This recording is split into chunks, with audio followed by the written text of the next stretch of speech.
Hello, this is TVWan Midday News. Thanks for your company. A 19-year-old boy and 3 men allegedly involved in a robbery in Kemabola village in Rigo, Central Province, on Christmas Eve are still on the run. It was alleged that the robbery occurred between 11 p.m. and 12 midnight along the Magi Highway on December 23rd. According to the police report, the armed suspects held up a vehicle and robbed the properties of passengers on the vehicle. Duty police officers were notified and investigations led to identification of the suspects. The suspects, however, are still on the run. The MSME Council wrapped up 2023 with a colorful business networking event at the South Pacific Motorsports Club, featuring a mini market showcasing local micro-enterprises. The event seamlessly transitioned into an exclusive cocktail networking session. Managing Director of the Kumul Consolidated Holdings, Professor David Kavanamur, highlighted the importance of the supporting MSMEs, pledging 250,000 kina for the MSME Council's 2024 operations. The Council expressed gratitude to sponsors Graffiti Signs, BSP Life and KCH, emphasizing their commitment to empowering Papua New Guinea's micro-enterprises. 28 individuals from the Manus Training Center have successfully completed technical and skills training programs facilitated by the Australia Pacific Training Coalition, or APTC.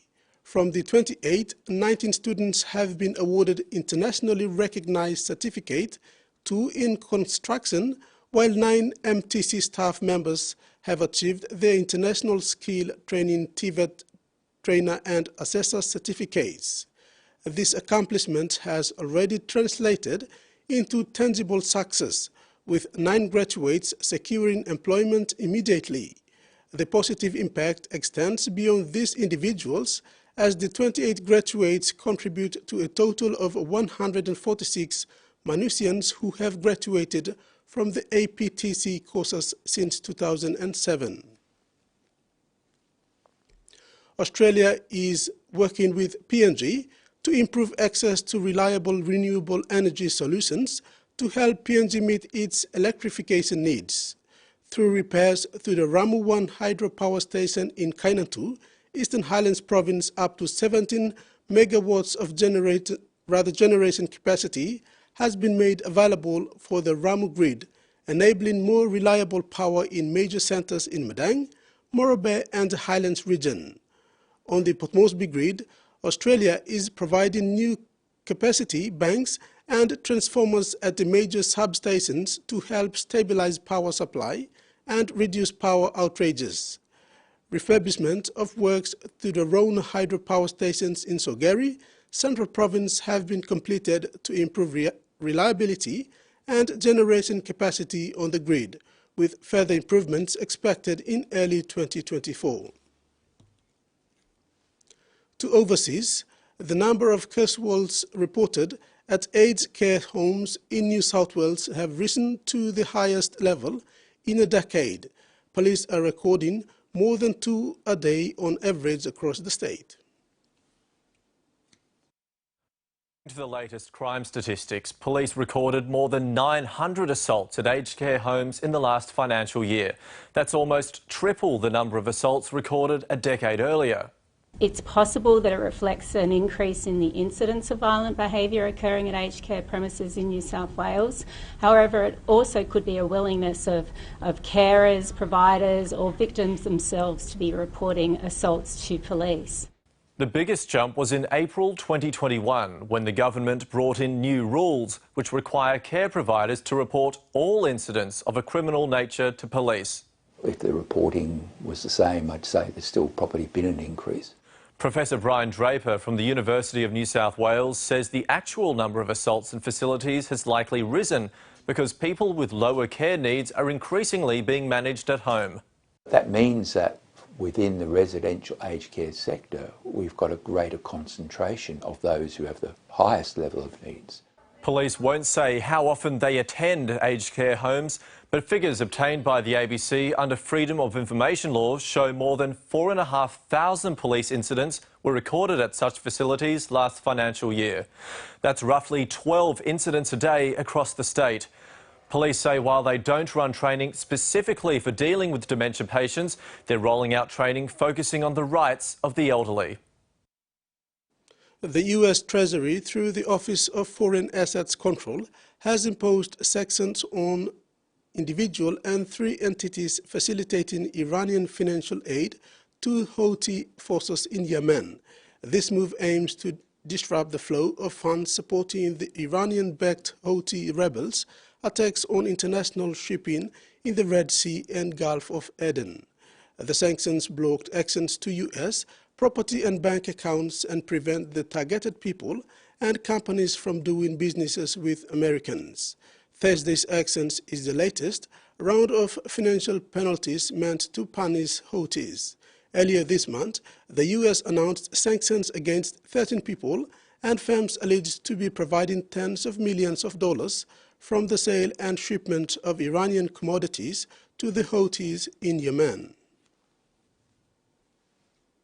Emergency crews have arrived from interstate to help with the clean-up after deadly Christmas storms struck Queensland, but thousands of homes in the southeast remain without power and water as the level of devastation became clear.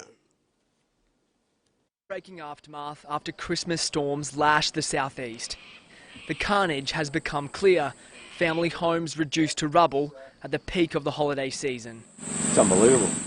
Jack Chameleon and his partner in Tamborine Mountain barely made it out moments before a tree cut their home in half. I can hear the lightning and all of the storm sort of noises you hear, and all of a sudden I heard a couple of cracks, and then I said, get out of here, and we just ran.